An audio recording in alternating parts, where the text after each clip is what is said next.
This week on the CFS Office Show, I went out to the local community, stopped past one of the colleges, and sat down and talked to a gentleman by the name of Kevin. Kevin's a business major. I wanted to take this opportunity for me being a VC to meet somebody in my local community and just have a sit down. We decided to sit down right by a little small fire pit, and we enjoyed a really good conversation. I hope you enjoyed as well. There's going to be some important tips that you're going to find in this video, so make sure that you get your pen and paper out. If you haven't subscribed to the CFS Office Show, please make sure you do so now. Hit the like icon and enjoy the show. See you at the end. 24 hours. The same people. You have access to Omaha. You got access to the professors. I'm outside the school system because I've already graduated, but not from that school. And guess what? I got the access to the same thing. The only difference is we only got 24 hours out. So if a man makes, and you said calculate, here's a direct answer so you understand this. Because you got to use real numbers. You start off at what obligations did you make in your personal life right now that's forcing you to have to go get a job. See, if you have no debt at all, no cell phone, no car payment, no insurance, you have no debt, you have no obligations. So your actual real number is what? 0. But let's say you want to go get a car payment. Well, that's $500 a month if you chose that. Well, that $500 got to be correlated to a job, something that's a form of a dollar. So 500 may say to buy a $500 car, they may tell you got to make $40,000 a year. See that now?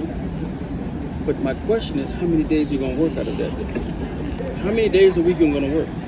Because if you're not going to work Fridays or Sundays, you got to take 104 days off. Once you take that 104 days off of 365, and you divide it by that 40, you're going to know how much it costs you a day to operate that vehicle. It's a real number. And if that comes out to be $8 an hour, how much you got to charge somebody? It's simple as that. See, I think people overthinking the simplest things in life. Real numbers matter because your subconscious mind knows when you're lying.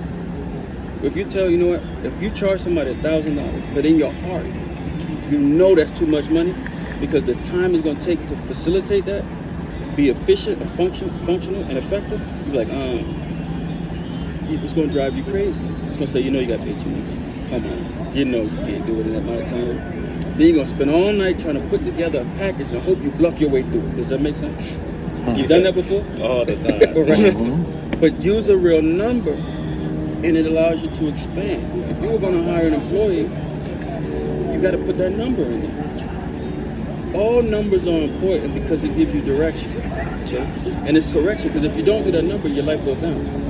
Okay, I'll give you an example. Do you remember your first job? How much did you make an hour? Would you work for $10 a day? I can show you. We sat down, we went over numbers. The amount of time that you do in between projects is less than $10 an hour. But you're not arguing about that. See? So would you work for less than $10? Because if we look at all the time, okay, so let's say for example, we will have to use a real number, but for the sake of your personal business, we're not going to talk about that. But if you say that on a social media thing, you get paid $500, okay? And that $500 is a month. And you spend a whole month working on that, and you don't jot your time down, you make less than $10 an hour. Something you said you wouldn't do, but you actually do. You know the reason that's happening? Because you're not operating off of a real number. You're operating off of activity. Most business owners make less than minimum wage because they actually doing stuff off of activities, not off numbers. That's why they normally embezzle from their own company. So you hear people say, I don't pay myself. Then later on, I pay myself for drugs. Do you see that? Now, my question is, for your business, what's the goal of your business? Not the clients. What's your number goal at the end of the year? Not just off the head. No, it's a real number. If you're coming off the head, that's the whole purpose of our conversation, to say I no longer will make decisions off the, there it is. If you want to make $100,000 a year, okay, that's a real number that you must charge per day, per hour, a week. You understand? And a month. You can tell me what your day number is, your hour number is, your week number is, your month number. You want to make $100,000? You got to stick to that number. You don't want to make $100,000? You shoot from the hip. When a person moves from shooting from the hip to shooting from purpose, they make $100,000. That's not an accident. It's that they're doing it on purpose. We sat down on purpose. We talked and said, can we sit down? That's on purpose. You want to make $100,000? You got to do the same thing. We sat down on purpose. Not knowing what we were going to talk about, sitting in the hot seats. And what did we get out of it? We now focus on what we're going to do on purpose. Most of the people I deal with don't make under $1 million a year. Okay. Second, most of the people I deal with don't even make less than $100 million a year annually. And people will say, well, how did they get to that point? They have a number. They have a number. You know, it is very easy for a man or a woman to take care of themselves. But take care of 3 or 4 households takes a special man or woman. Because most people say, I don't want to be responsible for their own household, right? You know, they're going to take care of their responsibility and take care of mine. I'm an employer. It is my responsibility to not only take care of my own household, but to take care of theirs and the next 1,000 households. Because that's what we do. You think that my concern is about them not meeting their bills or me saving so I can meet their bills? Think about this for a second. If a guy come work for me, he has to pay child support. Does he pay child support or does it come from my savings? But he's arguing about paying for something he never paid. If I don't save it, he can't draw into it, and I can't take money that's already been taxed and then send it to child support because he doesn't get his pay. I withhold it from my savings and send it to child support because he never paid on time. But yet he's arguing about paying something. Just come to work and shut up because you're not paying your child support. I'll take care of your son and you. You just come to work. He would say, but I don't want to pay child support. Who pays it, the employer or the employee? Welcome to my world. If you only knew how many kids I take care of, because their fathers and mothers don't, you'll understand the task that you would want to take on as being an employer too. Being an employer, you can handle more than your family, but it takes a special gift. Now think about this. A person would tell you that we're greedy. Rich people are greedy. But how could we be greedy if everybody's drawn into our savings account? I think they're greedy. But they're on our accounts. I'm not in theirs. You see what I'm coming from? So the question is, we live all the time around oxymorons. I'm constantly hearing rich people agree, but you go to work and you get paid an hour salary, you draw into the employer's paycheck. You're not drawing into your paycheck. Yeah, I'm greedy, but you greedy. They want to work overtime, so I just can't have it. Let's say if all your employees want to work overtime, what are they asking for? Primo, I want access to more of your savings. They don't normally tell you that about being an employee though. But this is the facts. My main focus on how many people in America, do you know that no employee has ever got a Social Security check? They have never got a federal or state return that did not come from somebody's after-tax dollars. You started your business, you put $12,000 in that bank account. And out of that, let's say you put 20,000. Out of that 12,000 going to a person, you saved this from working. Your parents gave you a little bit of money from birthdays. Here's 20,000. It already been taxed through payroll, right? You got 20. If you earmark it to me, so say my name is Jimmy. Immediately that 12,000 being taxed, but it already was taxed. See that? Just because you moved it out of your name into my name, it starts being taxed all over again. But you'll hear that's companies are double taxed. Well, you don't have to have a company be double taxed. Assign it to someone else's name, and what happens automatically? It's gonna be taxed. See how that works? So now, I get paid $12,000 out of your $20,000 salary. Savings that you have in your company. Look what happens. You withhold my state, my federal, my Social Security, and workman comp. You withhold that from your savings. The only reason I got a state income check is because you had the balls to have $20,000 and then $12,000 you mark to me. So every year I get a state check, I should be telling you, thank you very much, because I can't get a state check unless I get access to your savings. So look at that, child support, federal, state, all comes from somebody's savings that already been taxed when they were doing something totally different. As soon as you put somebody else's name to that, it's now going to be taxed. you must withhold it. Every 90 days, you pay $9.41 to the IRS with this person's name on it that used to be in your savings account. You can move money from your personal account to your business account to this person's account. You haven't made no money yet, and they're living off your what? Savings. Companies are failing because there's not enough savings for them. And you see this, a person was making 50 start their own business, and then they get disappointed because it's not being successful. And they only generate 20, but they made obligations against themselves on the marketplace for 50. They should have never left drawing out of their business bank account because they have not generated enough sales. See that? And then they wonder why they fail. It's because your sales are 30,000, now it's all you made, but your obligations are 55. Your obligations are higher than your savings. Do not leave your job. Don't do it. Because it's not going to be a struggle. It's going to be a consequence. You see that? It's a consequence. When 9 out of 10 business fail because they don't use real numbers. So I will entrust you to only operate your business on real numbers. If you don't operate your business on real numbers, you can only stumble into the hole. Later you'll jump into it. Because you got to jump out of it. Because you got to realize I made a horrible decision. You know, we all have choices. But the one thing we do not have to do to ourselves is to make a choice that make us be a fool. See, someone says, you know, they thought it was crazy when, like for most people, they thought it was really crazy when I decided that I wanted to do things differently, at least in my family. So you want to go out here and have 100 employees? I have over 5,000 today. And they were like, you know, oh, now they see later down the road, they say, oh man, you know, you're really doing some things, you got a lot of stuff and all that. That wasn't why I did it. I did it because it's either I have two choices.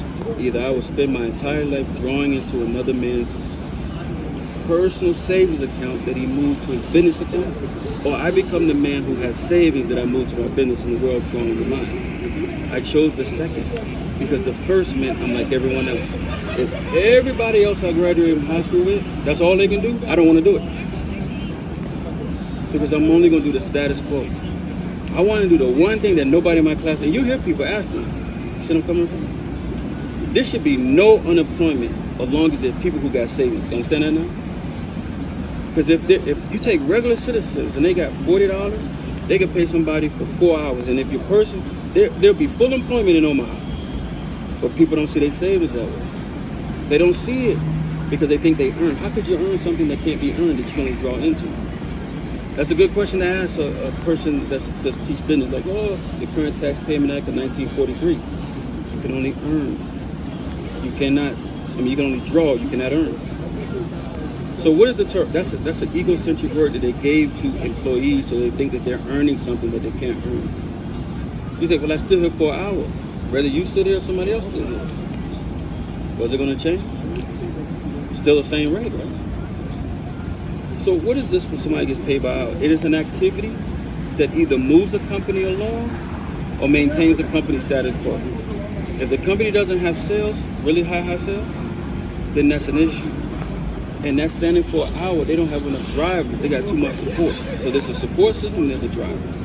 And it's so important that if you're doing something and you don't have drivers, support, too much support, you run out of money. You understand? You need drivers. Individuals are not afraid to say, what are the numbers? And that's what they go do. All they do is hit the numbers. Their whole thing, they don't fudge, they don't fake. This is what the numbers is.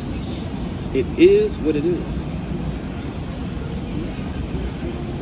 You know, from one entrepreneur to the next, it should be an amazing. You sound like you're ready to move to the next level of your life. And I don't mean level as far as what most people talk about. I mean level is saying that, you know, I know it's something better, I just ain't figured it out yet. Is that what it is? It's like that transition where I'm forcing myself to be disciplined. Praying about and thinking about like this past like 2 weeks. Trying to like force myself to do things that, because what you're saying is true, but it's also uncomfortable. Like there's comfort in being like average, but then when people are like putting pressure or see something in you and like calling you to like be more than that, it's just like a fear of, not a fear, but like a discomfort and a little bit of fear to me. My first night, Gotcha. and I let her I don't know what that means. It makes complete sense. What you basically told me is this. I love the attention, but I'm not gonna look stupid for nobody. Not that I love the attention, is that me half doing things is good enough. But personally, I feel like I can do, me half doing it is better than most people. But I could do better if I just try. Mm-hmm. So it's like the forcing myself to do better even when I can easily do good enough. That's because there's not an accountability mechanism. See, accountability is never going to look at just enough. It's going to look at excellence. See, the goal is not just to do something. The goal is to become better as you do it. See that? So if I only do half what I need to do, then that's like driving halfway, but never going all the way to work. Would that be, is that the goal? Or is the goal to do this? I have to become better than I was yesterday because the skills I need tomorrow is going to be bigger things that need to be accomplished. So it means I do everything to gain the skill. Once I gain the skill, then I take on more responsibility. I refuse to have new skills and do the same thing without the skill that I had when I didn't have it. You understand me? So you gotta go and say, okay, I'm gonna gain this skill because I'm gonna do more. Get that skill, do more than that. You're constantly gaining skills. How come? Because all knowledge means I don't know what I don't know nothing. A man says, I'm looking for knowledge. I say, okay, you admitted you don't know nothing. What else is there? You've done your job. You can't get skills asking for knowledge. The way you get skills is you have to go do something, not ask something. But when it's time to do, most people get afraid. You know that? They're like, oh, I don't want to. No. That sounds like it's too much work. Oh, what you just said is that understanding is not your best friend. See, things are seasoned, so it's only going to be a little while that it's going to stump you. Then you're going to automatically click into knowing how to do it. We have to stay in between a start and a stop. Not a whole bunch of start for business, a start, but this means I'm starting something that I don't know, and I'm not doing it because I'm worried about being stupid. I'm doing it because I want to get understanding. This understanding I'm going to gain, I may not use for 2 years, but that's okay.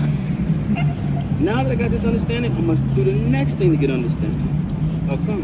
Because as I continue to get understanding, I only gain wisdom. The problem is, what you stated earlier was this.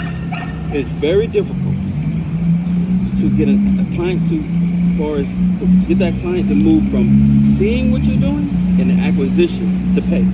I need to move them from seeing to paying, right? So it's like a fishing rod. Well, imagine trying to use a fishing rod to catch fish. I'm not a sports fisherman, but some people are. They were actually, but they use no line, they use no weight, and they use no bait. Imagine just standing out on the shore doing this with your hand. Are you going to catch anything? Well, that's how we need to look at.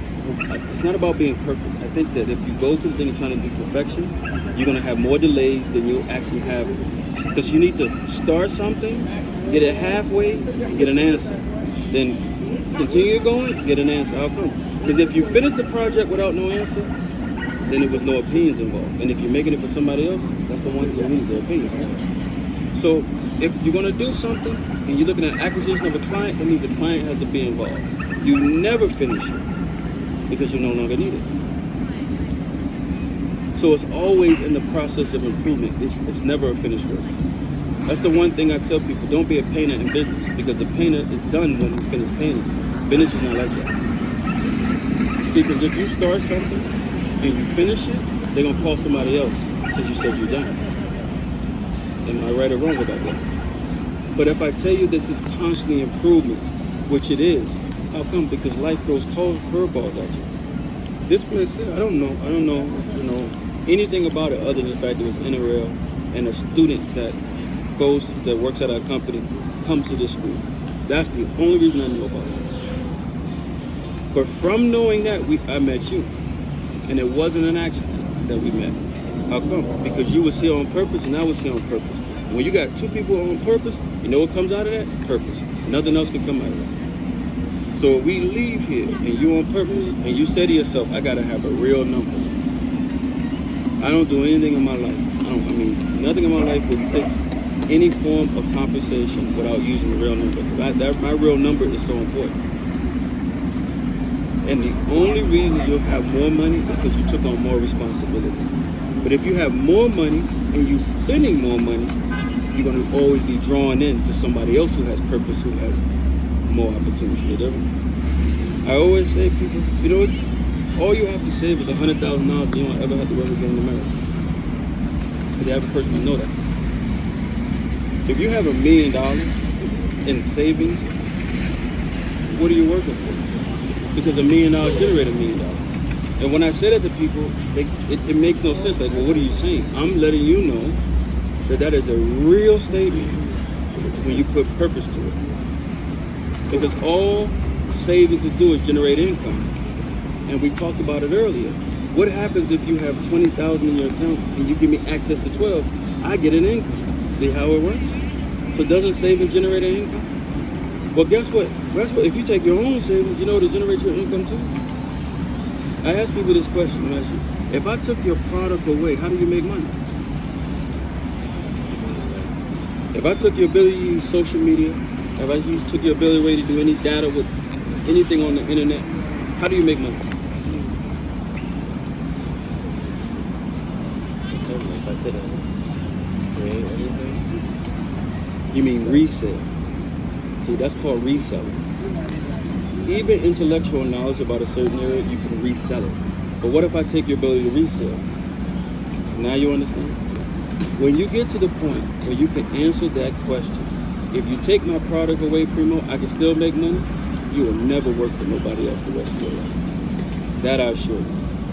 Because you wouldn't have to draw in your income, but there'll be a lot of people drawing into your savings, you understand? And you'll cross over from where you used to be to where you're going to live the rest of your life here. The benefit of being an employer and the benefit of an employee, both are blessings. Don't get it wrong, okay? But I'm saying it takes a different mindset to move to the other side, because practice doesn't make perfect, it makes permanent. People think that, so by going halfway, my friend, you're making that a permanent behavior. Go all the way. Understand? Always go all the way. How come? Because the subconscious mind doesn't care if it's right or wrong. It just wants something consistent. And half the way is good enough for your subconscious mind.